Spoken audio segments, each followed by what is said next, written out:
축제적 삶, 희년과 삶. 레위기 25장 8절부터 13절 말씀입니다.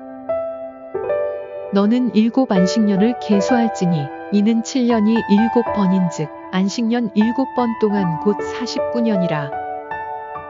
7째 달 열흘날은 속죄일이니 너는 뿔라팔 소리를 내되 전국에서 뿔라팔을 크게 불지며 너희는 50년째 해를 거룩하게 하여 그 땅에 있는 모든 주민을 위하여 자유를 공포하라. 이 해는 너희에게 희년이니 너희는 각각 자기의 소유지로 돌아가며 각각 자기의 가족에게로 돌아갈지며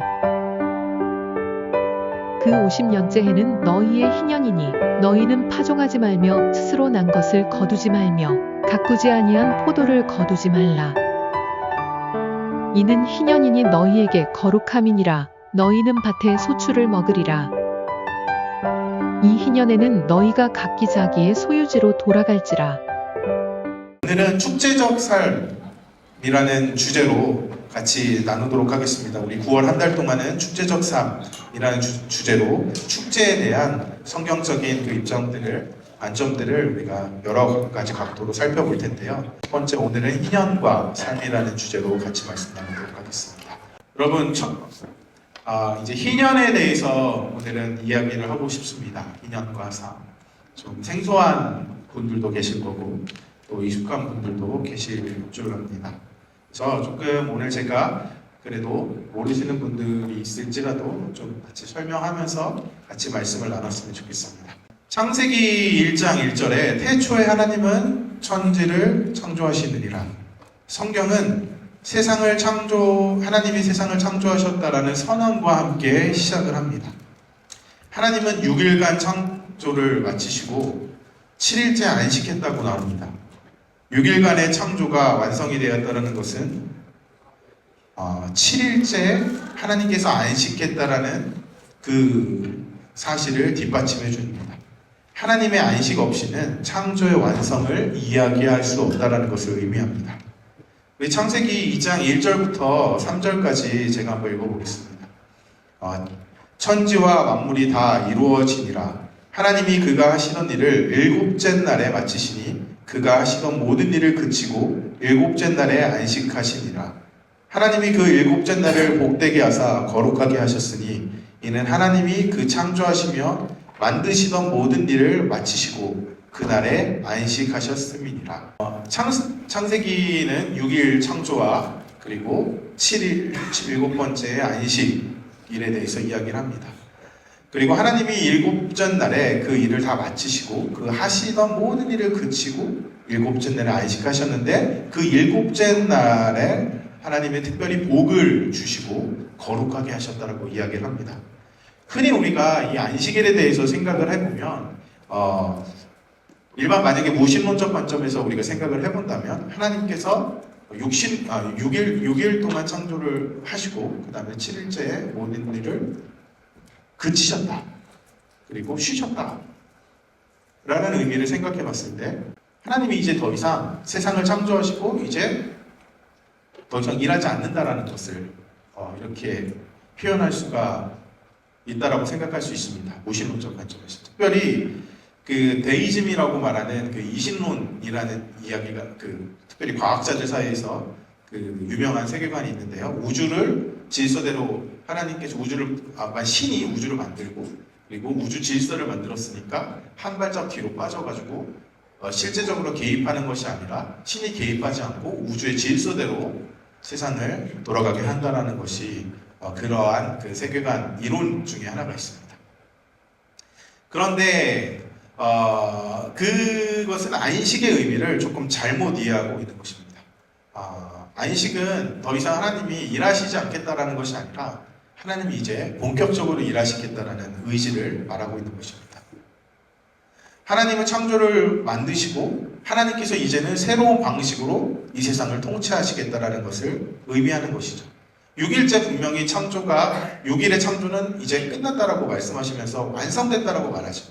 그리고 하나님은 안식하셨다라고 말하면서 하나님은 쉬셨다라고 말하는데 이 안식은 다름이 아니라 하나님께서 이제부터 다른 새로운 방식으로 이제 구체적으로 아주 섬세하게 이제 본격적으로 세상을 통치하겠다, 다스리겠다라는 하나님의 의지가 바로 안식이라는 개념에 내포되어 있습니다.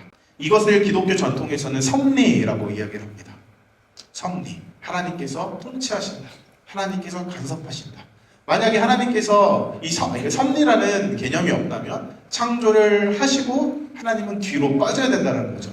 그렇지만 섭리는 하나님께서 창조를 완성하시고 이제 본격적으로 구체적으로 아주 섬세하게 이 세상을 통치하겠다라는 의미를 말하고 있는 것입니다.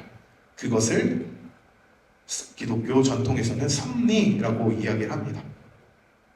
그리고 또한 그 안식에 대한 또 하나의 관점이 있는데요. 하나는 좀 어려운 이야기로 말하면 종말론적인 관점입니다. 이것은 뭐냐면 하나님이 안식 안에서 이 세상을 완성하고 그 안에서 쉬셨다라는 것은 하나님의 그 완성 안에 담겨져 있는 것이 단순히 이 6일 창조뿐만이 아니라 하나님은 영원한 이 세상의 완성, 이 영원한 세상을 완성하시고 쉬셨다라는 그러한 의미를 내포하고 있습니다. 그래서 특별히 그리스도 안에서 새롭게 시작될 그리고 영원히 지속될 그 세상의 완성까지 이 7일째의 안식에는 내포되어 있는 것이죠. 그러니까 이 세상을 계속해서 창조 세상을 새로운 방식으로 통치하겠다라는 그 섭리도 안식의 개념 안에 포함되어 있고, 그리고 또 하나는 하나님의 영원한 통치, 그리스도 안에서 나타날 그 영원한 통치의 그 완성도 그 안식에 포함되어 있다는 것입니다. 또 하나가 있는데요. 하나님의 안식일을 복되고 거룩하게 하셨다는 의미가 있습니다. 그 말은 무엇이냐면 여러 가지 이야기를 할 수 있겠지만 하나님께서 그 날을 특별하게 생각하시고 복되게 하시고 거룩하게 만들어 놓고 그 다음에 인간을 그 안식으로 초대하셨다라는 것을 말합니다. 피조물을 초대했다라는 것을 말하죠. 그래서 출애굽기에 보면 여호와께서 이스라엘에게 안식을 줌으로라고 표현되어 있습니다. 그러니까 하나님은 이스라엘과 피조물에게 안식을 준다. 안식일을 복되게 해서 오히려 돌려준다라는 의미까지 내포되어 있는 것이죠. 그러니까 하나님은 피조물을 안식일의 복됨 가운데, 그 거룩한 가운데 초대하고 있다는 것을 말하고 있는 것입니다. 그러니까 섭리, 그 다음에 영원한 통치, 그리고 안식일로의 피조물의 초대, 이 세 가지가 사실은 7일째 안식일에 다 내포되어 있는 것입니다. 쉽게 말하면 이것을 한마디로 이야기하면 하나님의 안식일은 새로운 시작을 의미한다는 것입니다. 새로운 시작. 하나님이 일을 그치는 게 아니라 이제 하나님께서 안식하시면서 새로운 시작을 하시겠다는 하나님의 의지를 말하고 있는 것입니다. 그것은 단지 끝이 아니라 새로운 시작을 말하고 있는 것입니다. 그리고 무엇보다 하나님께서 창조하시면서 하나님께서 그 창조한 세상을 너무 기뻐하셨잖아요. 그러니까 안식일을 복되하게 하고 거룩하게 했다라는 그 안식의 의미 안에는 바로 오늘 제가 말하고 싶은 축제가 중심이 되어야 한다라고 저는 주장하고 싶습니다. 그러니까 안식은 축제를 말하고 있는 것입니다. 하나님께서 새롭게 하실 일들에 대한 기쁨과 기대로 가득한 그것이 바로 안식이고, 그것을 한마디로 이야기하면 안식일은 축제다, 축제의 향연이다 라고 우리가 이해할 수 있을 것입니다. 이것에 대해서 굉장히 잘 표현한 신학자가 있는데요. 마르바던, 장애를 가지고 있는 여성 신학자였는데 그 안식이라는 책으로 번역되어서 우리에게도 잘 알려져 있습니다. 그 마르바던은 이 안식에 대해서 이렇게 이야기를 합니다. 그침, 쉼, 받아들임 다음에는 향연, 그러니까 feasting이 온다. 안식일을 지키는 것은 일과 염려로부터의 자유와 이것에 대한 회개, 그침, 우리의 온 존재를 은혜에 기초한 믿음 안에서 새롭게 하기, 쉼, 우리의 선택과 가치 판단의 의도성, 받아들임뿐만 아니라 매주 열리는 종말론적 파티의 흥경과 축제도 포함된다라는 것이죠. 그러니까 안식일의 목적은 향연, 축제라는 것입니다. 쉼은 축제를 위한 쉼이죠. 쉼이 있어야 축제가 있는 것이죠. 모든 것들의 마침, 모든 것들의 끝은 결국 축제를 위한 것입니다. 하나님이 안식하시고 안식일을 만드시고 그것을 복되고 거룩하게 하심으로 인간을 피조물을 그 안식 가운데 초대했다는 것은 하나님은 우리와 영원한 축제를 즐기기 원하신다는 것입니다. 너희가 이제 이 창조 세계 안에서 나와 함께 축제적인 삶을 살기 원한다라는 하나님의 창조의 궁극적 의도가 담겨 있는 것이 바로 안식이라는 것입니다. 이것이 종말론적이라고 표현을 할 때는 그 앞에 마르바던이 이야기한 종말론적이라는 이야기를 그 뒤에서 이렇게 이야기를 합니다. 종말론적이라는 단어를 사용하는 것은 우리의 향연에서 현재의 기쁨에 대한 경험과 미래, 곧 기쁨의 영원한 완성에 대한 고대 둘 다를 강조하기 위해서다. 그러니까 종말론은 여러분 되게 어려운 얘기가 아니에요. 사실 이미 그리고 아직 그 관점을 생각하면 됩니다. 영원한 완성이 지금 우리 이미 임했다라는 그 이미와 아직을 말하고 있는 것이 종말론적이라는 신학적 표현인데요. 이 축제, 영원히 지속될 이 축제가 현재 우리에게 임했다라는 것입니다. 당연히 그리스도 안에서 임했다라는 것이죠. 그러니까 영원한 축제 가운데 우리는 살게 될 것입니다. 하나님의 나라에서 영원한 축제 가운데 우리는 믿는 자들은 살게 될 것이죠. 그런데 이 축제가 미래에 속한 것만이 아니라 그리스도 안에서 성령을 통해 지금 여기서 우리에게 주어졌다는 것입니다. 그래서 인생은 축제입니다. 인생은 축제적이라는 것이죠. 특별히 부활하신 예수 그리스도 때문에 우리는 이 축제적 삶을 누리게 된 것입니다. 예수께서 그 슬픔과 그 고통, 죽음을 정복하고 부활하셨기 때문에 그 부활 때문에 우리는 미래에 나타날 그 영원한 축제가 현재 우리에게 도래하게 된 것입니다. 그러니까 하나님의 안식의 궁극적인 목적은 결국 우리에게 그 복된 삶, 거룩한 삶, 즉 축제적 삶을 우리에게 선물로 주시기 위한 것입니다. 바로 오늘 본문은 이 축제적인 삶이 무엇인지를 묘사하고 있는 것입니다. 성경에서 가장 축제를 가시적으로 우리가 눈에 볼 수 있게끔 보여주는 그 개념이 바로 희년이라는 개념입니다. 희년. 희년을 선포하는 것은 바로 축제적 삶의 시작을 말하는 것입니다. 이스라엘 공동체 안에서 안식년의 절정, 안식 오브 안식. 그러니까 이 희년을 대안식년이라고 말하거든요. 이 대안식년인 희년을 통해 하나님이 우리 인간에게 주고 싶은 그 인생, 그 삶, 그 축제적 삶이 무엇인지를 가르쳐주고 있는 것입니다. 우리 8절, 9절 오늘 본문 같이 읽도록 하겠습니다. 시작. 너는 7 안식년을 계수할지니 이는 7년이 7번인즉 안식년 7번 동안 곧 49년이라 7째 날 열흘날은 속죄일이니 너는 뿔나팔 소리를 내되 전국에서 뿔나팔을 크게 불지며. 주빌리 영어 들어보셨죠? 주빌리, 희년을 영어로 주빌리라고 말을 합니다. 희년이 되면 나팔을 울려 퍼짐으로 뿔나팔을 크게 불므로 희년이 왔다라고 이스라엘은 선포하게 됩니다. 그러니까 희년이라는 것은 7년마다 안식일이 오거든요. 안식년이 오거든요. 7년이 그 안식년이 7년마다 오는데 7번을 보냅니다. 그러면 7 곱하기 7은 몇 년이죠?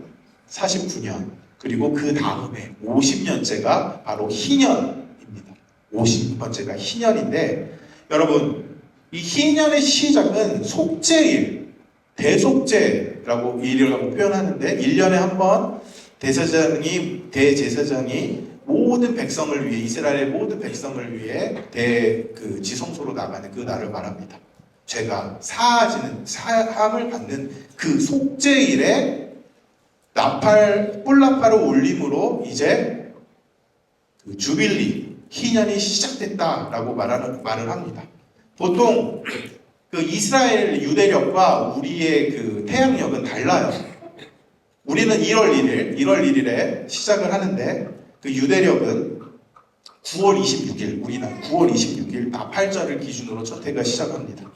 그런데 속죄일은 유대력으로 7월 10일입니다. 우리로 따지면 10월 5일이에요.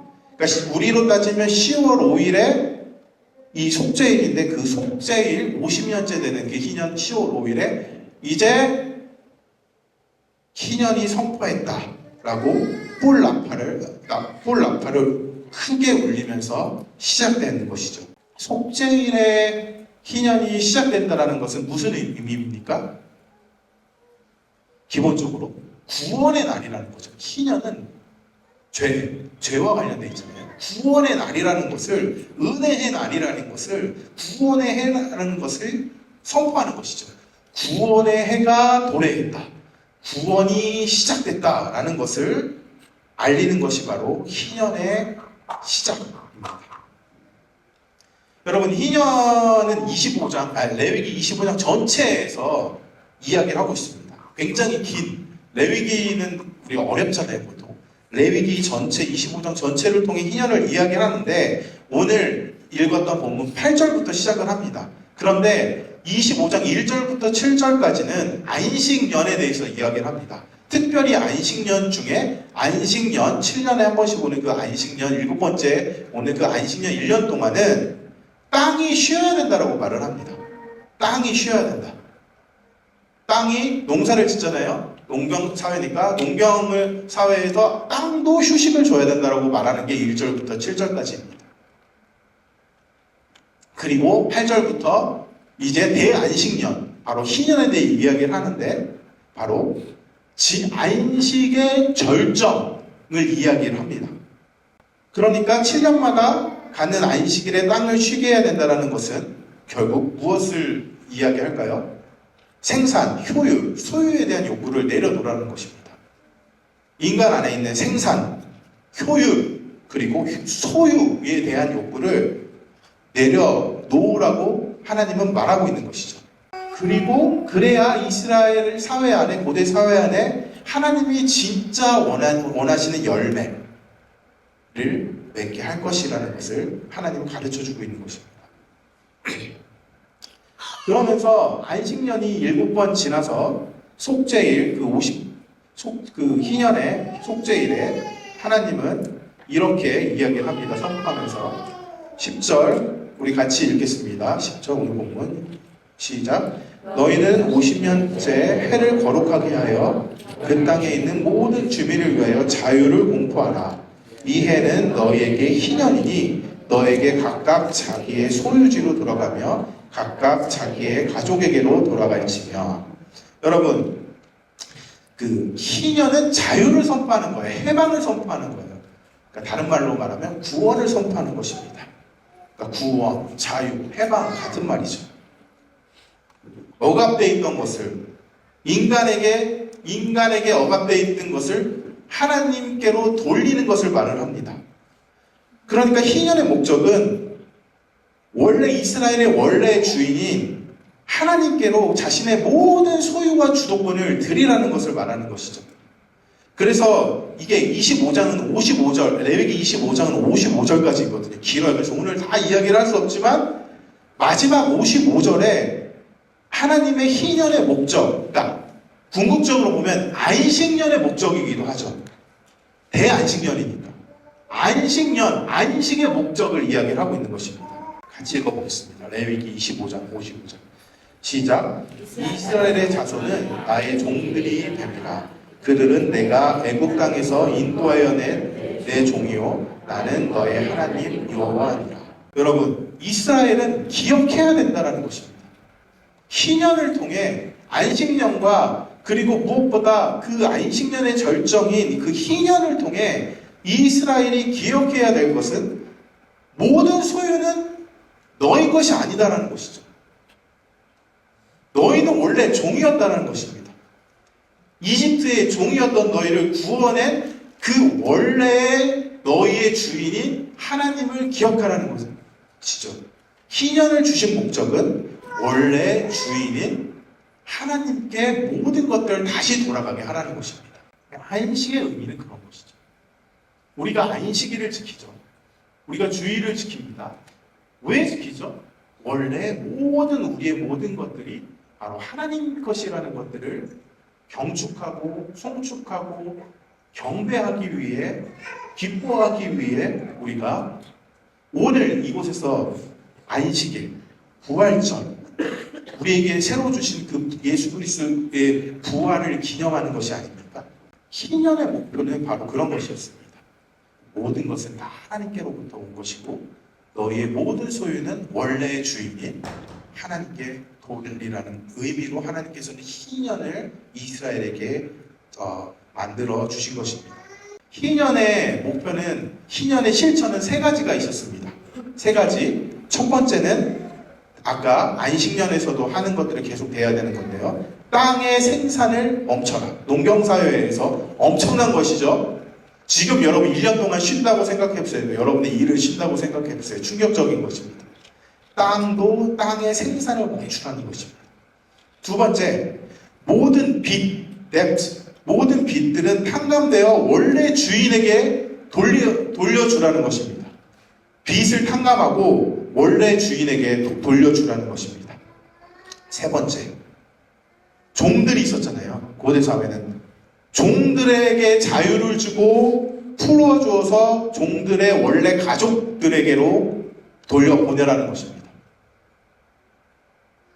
그러니까 첫 번째, 땅 생산을 멈추고, 두 번째, 모든 빚들을 탐감해서 원래 주인에게 돌아가게 하고, 세 번째, 종들에게 자유를 줘서 그들의 가족에게 돌려주라는 것입니다. 그것이 11절, 12절, 13절에서 말하는 거룩함이라는 것입니다. 12절에 이는 희년이니 너에게 거룩함이니라. 너희는 밭의 소출을 먹으리라 라고 말을 하고 있습니다.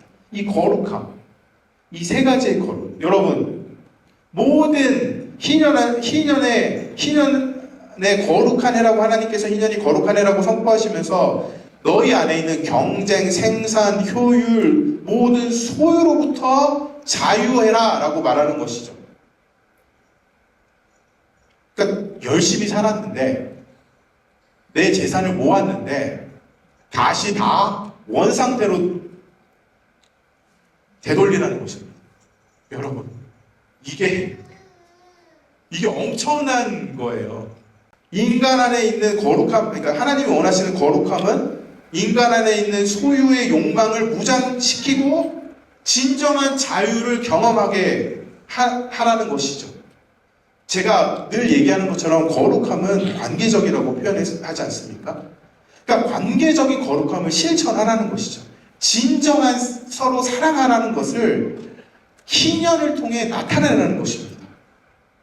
그것이 축제고 자유고 해방이고 기쁨의 절정이라고 말하고 있는 것입니다.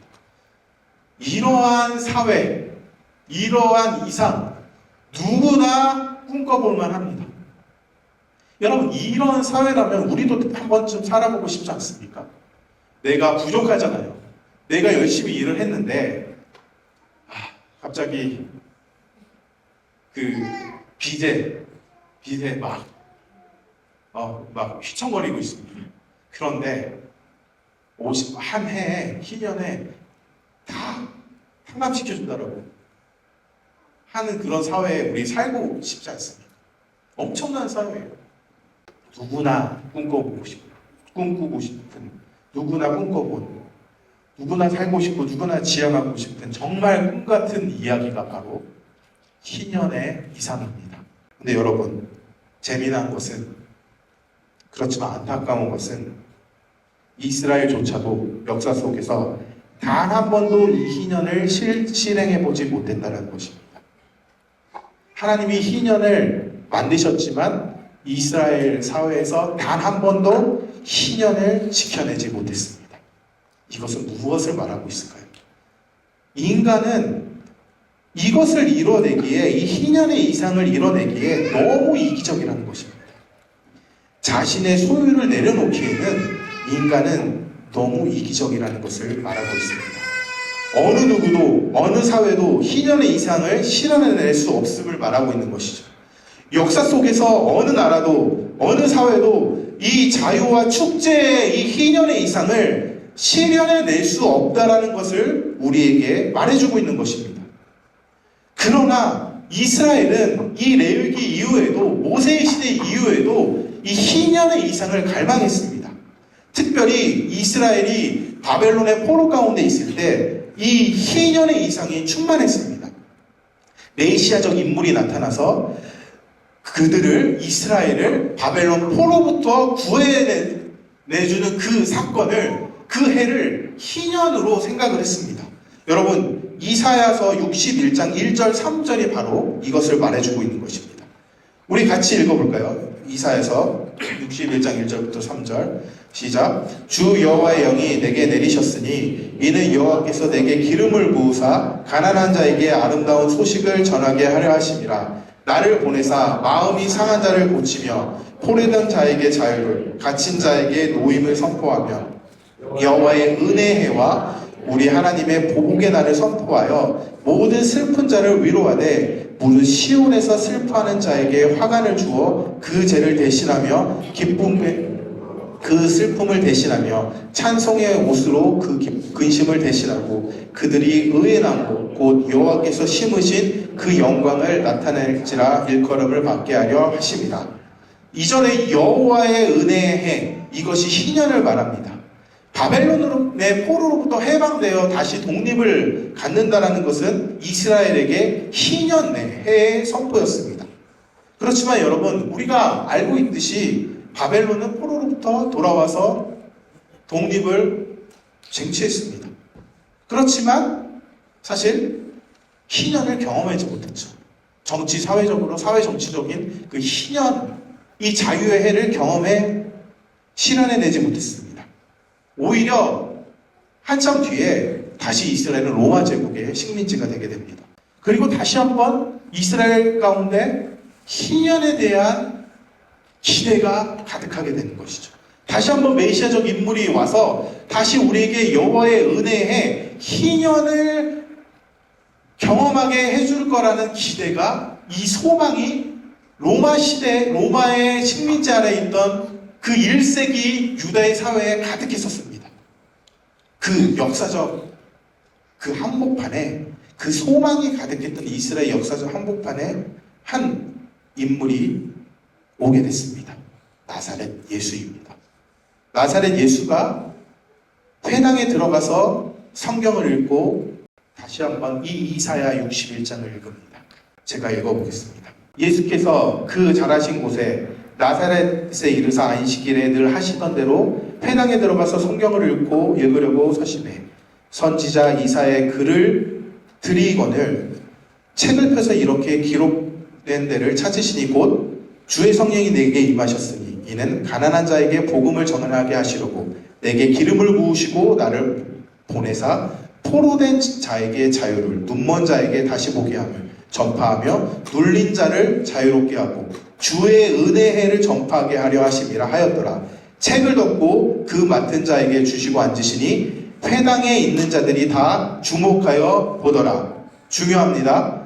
이에 예수께서 그들에게 말씀하시되 이 글이 오늘 너희 귀에 응하였느니라 하시니. 여러분, 예수님은 이 은혜의 희년이 오늘 임했다라고 선포합니다. 그런데 이상하죠? 정치 사회적으로 임하진 않았어요. 사회 정치적으로, 실제적으로 임한 것은 아니에요. 그런데 이 희년이 임했다라고 예수님은 선포하고 있는 것입니다.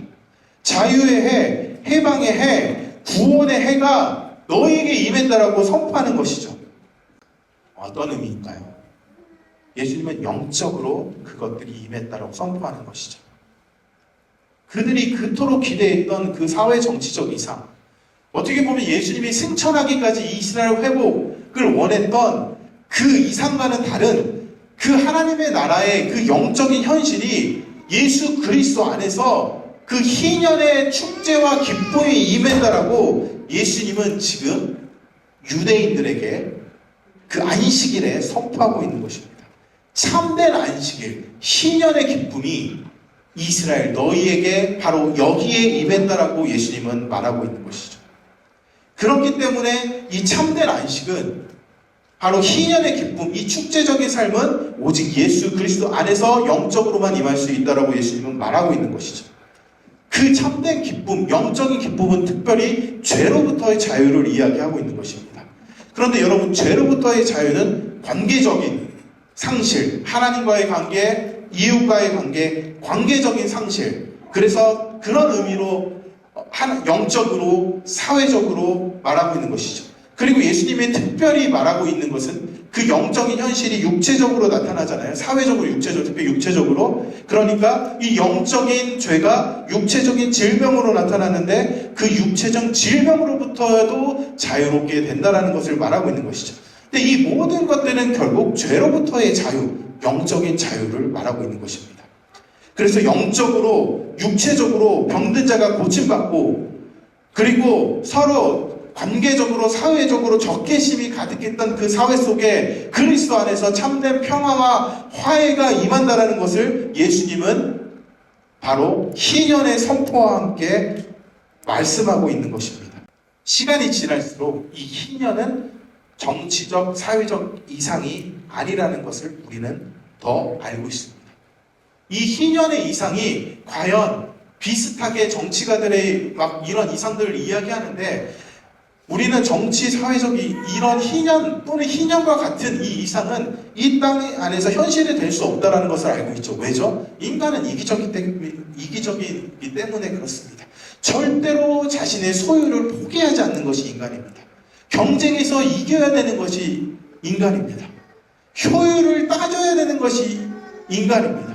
내 자녀는 좋은 대학에 가기 위해서 남의 자녀는 좋은 대학을 가지 않아야 되는 것이 우리의 욕심이죠. 내가 하나라도 더 벌기 위해 남을 짓밟아야 되는 것이 우리 사회의 현실입니다.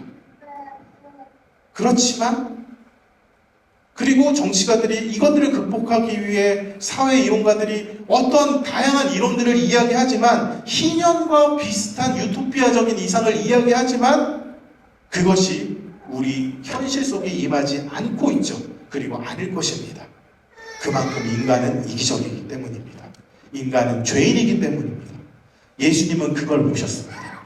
인간이 죄인이기 때문에 오직 그리스도 안에서 바로 영적인 그 하나님의 통치, 하나님의 나라의 영적인 통치만을 통해서 희년이 올 수 있다는 것을 주님은 알고 있었고, 지금 예수님은 바로 그 희년을 유대인들에게 안식일의 회상에서 선포하고 있는 것입니다.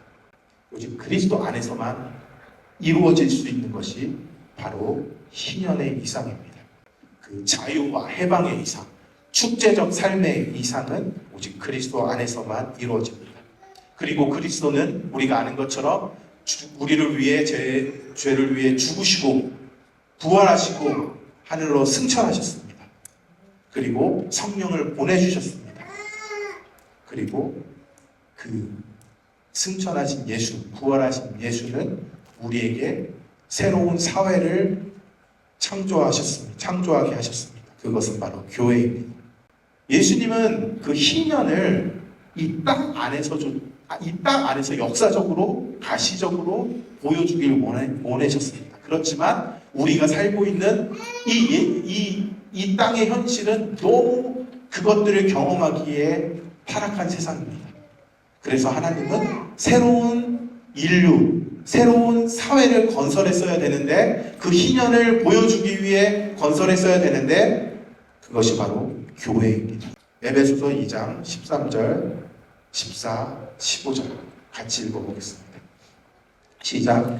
이제는 전에 멀리 있던 너희가 그리스도 예수 안에서 그리스도의 피로 가까워졌느니라. 그는 우리의 화평이신지라 불로 하나를 만드사 중간에 막힌 담을 허시고 원수된 것 곧 의문에 속한 계명의 율법을 자기 육체로 폐하셨으니 이는 이 둘로 자기 안에서 한 새 사람을 지어 화평하게 하시고 화평을 위해 세상의 화평을 위해 주님께서 선택하신 방법은 한 새 사람을 짓는 것입니다. 한 새 사람, 그것은 바로 교회입니다. 한 새 사람, 하나의 새로운 사람. 그런데 여기 사람은 보편적 명사예요. 헬라어로. 인류, 휴머니티예요. 인류. 한 새로운 인류인 교회를 만들었다라는 것이죠. 이것을 존 스토트는 한 새로운 사회라고 말을 하고 있습니다. 한 새로운 사회. 교회는 하나의 새로운 인류이며 하나의 새로운 사회인 것입니다. 이스라엘 사회에서조차 경험하지 못했던 것을 이제 하나님은 이 마지막 때에 그리스도 안에서 한 새로운 사회를 다시 한번 새롭게 창조하시고 거기에 희년을 경험하게 하시는 것이죠. 그 화해의 평강, 축제적인 평강, 이 축제적 삶을 한 새로운 인류, 한 새로운 사회를 건설하심으로 하나님은 그 교회의 공동체 안에서 이 희년의 축제를 경험하게 하신다는 것입니다. 바로 그것이 바울이 말했던 한 새로운 인류, 축제를 경험할 수 있는, 희년의 축제를 경험할 수 있는 한 새로운 인류인, 한 새로운 사회인 교회인 것입니다. 하나님이 이 교회 안에서 희년이 실현되도록 하신 것입니다. 그것도 여러분 일시적인 것이 아니에요. 여러분 그리스도 안에서 우리는 구원받았잖아요. 이 구원은 그냥 이스라엘에는 이 희년은 그냥 1년짜리였잖아요. 그런데 우리는 영원한 안식 속에 초대되지 않았습니까? 그러니까 이 안식년은, 이 희년은 영원히 지속되는 것입니다. 지금부터 영원토록 지속되는 것이죠. 그러니까 이 교회라는 새로운 인류이며 새로운 사회 안에 주어진 이 희년의 축제적 삶은 temporarily, 일시적인 게 아니라 영원한 것입니다. 그래서 우리는 이 하나님의 새로운 사회 안에서 영원한 축제를 즐길 수 있는 자로 우리 또한 재창조되어진 것입니다. 그러면 하나님이 우리에게 이 축제적 삶을 누릴 수 있도록 교회 안에 주신 세 가지 도구가 있습니다. 첫 번째는 예배입니다. 우리는 교회 안에서 예배를 통해 축제적 현실을, 그 축제의 기쁨을 누립니다. 여러분, 희년은 어떻게 선포되죠? 홀라파를 불면서 선포됩니다. 음악과 함께 향연이 선포되는 것이죠. 우리가 주일날 드려지는 이 축제적 삶의 이 향연, 이 향연은 이 음악으로 가득 찬 것이에요. 그래서 예배에 있어서 음악은 너무 중요한 것이에요. 음악은 우리의 아름다움을 선포하는 것이고 하나님의 아름다움을 선포하는 것입니다. 우리의 즐거움을 표현해내는 것이에요. 하나님을 경축하는, 우리가 언어로 표현할 수 없는 아주 다양한 그 초자연적인 언어들을 우리가 음악을 통해 표현할 수 있는 것입니다. 그 극적인 기쁨을 우리는 음악을 통해 예배 안에서 표현해내는 것이죠. 악기와 목소리를 통해 찬양하며 경배하며 우리가 희년의 기쁨을 누릴 수가 있는 것입니다. 그리고 두 번째는 성도의 교제입니다. 성도의 교제를 통해 우리는 축제를 경험합니다. 서로 적개심이 사라지고 화해하고 서로 끌어안고 차별이 없고 서로에게 자유를 인정하고 서로 경쟁하지 않는 것이 아니라 때로는 우리의 소유도 내려놓고 우리의 모든 것들을 다시 하나님 앞에 돌림으로 인해서 서로 끌어안고 포용하고 경쟁하고 차별 없는 그러한 서로의 사랑함으로 서로 교제함으로 우리는 기쁨을 경험하게 되는 거죠. 축제를 경험하게 되는 것입니다. 특별히 이 사도행전 4장 32절에 보면 그 초대교회에서 서로 물건을 통용한다는 것이 코이노니아거든요. 교제, 헬라어로 그 통용한다라는 것, 그 교제 안에서 서로 끌어안는 것이죠. 이것이 바로 희년의 이상 아닙니까? 절대로 자원함의 교제 그 소유에 대한 포기는 교회 아니고서는 일어날 수 없습니다. 세상은 경쟁에서 이겨야 되니까. 그렇지만 우리는 때로 주님 앞에 드리기도 하지 않습니까? 우리는 가난한 사람을 위해, 그리고 우리 지체들을 위해 우리가 내놓을 수 있는 많은 것들을 서로 서로 나누지 않습니까? 아무 조건 없이 나눌 수 있는 것이 교회인 것이죠. 하나님은 그런 축제적 삶, 이 자유의 삶, 해방의 삶, 진정한 코이노니아를 교회 공동체 안에서 누릴 수 있도록 이 새로운 사회를 창조하신 것입니다. 세 번째, 예배. 첫 번째 예배, 그 다음에 교제, 세 번째, 선교입니다. 교회의 선교. 교회의 선교는 세상을 향한 섬김, 그리고 전도를 포함하고 있는 것입니다. 우리는 세상을 향해 이 축제적인 삶을 증거해야 될 필요가 있는 것입니다. 그리고 우리 축제 안에 초대해야 될 의무가 있는 것입니다. 이 축제가 너무 즐겁고 행복하기 때문에 우리는 믿지 않는 자들, 이 세상의 사람들을 섬김을 통해 전도를 통해 우리는 이 축제 안으로 우리 이 희년의 축제를 즐길 수 있도록 이 고요의 공동체 안으로 초대해야 될 의무를 가지고 있는 것입니다. 특별히 교회가 선교하기 시작하면 이 교회 선교를 통해 이 땅이 변화되기 시작합니다. 문화적으로, 때로는 환경적으로 이 희년의 기쁨을 세상도 나누어 가질 수 있게 되는 것이죠. 복음이 선포되는 곳에 하나님의 나라가 임하고 하나님의 나라의 기쁨이 임하고 희년의 자유가 임하고 희년의 기쁨이 임하는 것들을 통해 그 정의가 없고 공의가 없고 서로 다툼과 경쟁이 가득하고 소유로 넘치는 그 땅이 하나님의 공의와 정의, 사랑을 경험하게 되는 것입니다. 그 땅이 변화되기 시작하는 것이죠. 여러분, 우리가 교회로서 우리가 있는 이 캔버라 땅 가운데 우리가 복음을 증거하고 우리가 하나님의 선교를 행하게 될 때 바로 우리 안에 있는 희년의 축제, 이 희년의 향연이 그들에게 전달되고 그들이 초대받고 또 그 땅도 희년의 축제 안에 들어갈 수 있게 되는 것이죠. 그 땅도 도시도 우리가 속한 현실도 축제로 변하게 되는 것입니다. 뿐만 아니라 교회가 교회다울 때 우리가 이런 예배, 교제, 이 선교로 가득한 교회, 이 평화의 공동체로서 우리가 교회가 교회다움으로 축제적 삶 안에 존재할 때 우리의 개인의 삶도 축제의 삶이 되어지는 것입니다. 우리의 가정도, 우리의 직장도, 우리가 속한 그 어떤 사회 안에서도 우리는 축제적인 삶을 경험하고 누릴 수가 있는 것이죠. 우리는 사실 슬픕니다. 우리는 고통스럽습니다. 이 땅을 살아가고 있기 때문에 이 고통과 이 슬픔은 어쩔 수 없이 우리가 맞아들여야 되는 현실이죠.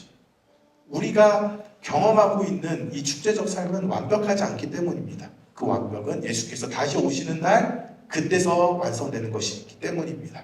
그럼에도 불구하고 하나님은 우리가 이 땅에서부터 그 영원한 축제의 삶을 살기 원하십니다. 그렇기 때문에 근원적으로 우리가 고통과 억압 이런 것들에 대해서 부정적인 측면들에 대해서 인생을 계속 거기에 함몰돼서 우리가 슬픔 가운데 살아가는 것이 아니라 그리스도인의 삶의 방식은 축제, 자유, 기쁨, 바로 이 축제적인 삶을 즐기는 그 향유하는 그러한 라이프 스타일을 가지고 살아야 된다는 것이죠. 그렇기 때문에 우리의 삶은 축제가 되어야 되는 것입니다. 우리 교회는 축제적인 삶을 실현해내야 됩니다. 그래서 우리의 삶 또한 축제적 삶을 경험해야 되는 것이죠. 여러분, 성도 여러분, 역사 속에서 성취하지 못한 자유와 해방과 구원의 희년의 축제는 지금 교회를 통해 그리스도 안에서 우리에게 주어졌습니다. 우리의 모든 삶의 원래 주인이신 하나님께 우리의 모든 주도권을 드리고 축제를 즐겨야 합니다.